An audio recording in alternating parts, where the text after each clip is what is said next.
So why is a web page blocked on the iPhone? Let me show you the possible reasons or restrictions which might be in place. Let's get started. If you're new here, subscribe so you don't miss anything.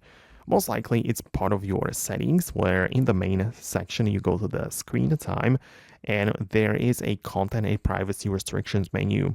And this might be enabled for you, and there is something like the web restrictions, which is part of the App Store, Media, Web, and Games menu. So you tap on this specifically, and there is the web content, which might be set to restricted or only approved websites.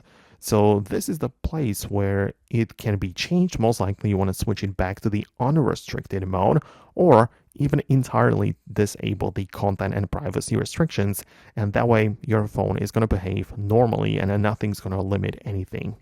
However, it might also happen that the blocking didn't happen on the level of the iPhone, but on the Wi-Fi. Because, there is the ability to set up a Wi-Fi router and the settings for that in a way that it limits or blocks some websites.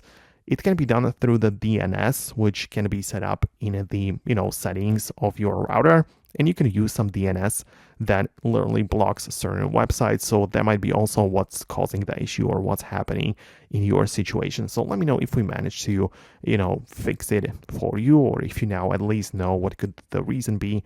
Hit the thumbs up and subscribe for more, and I'll see you later in the next explanations and videos like this one.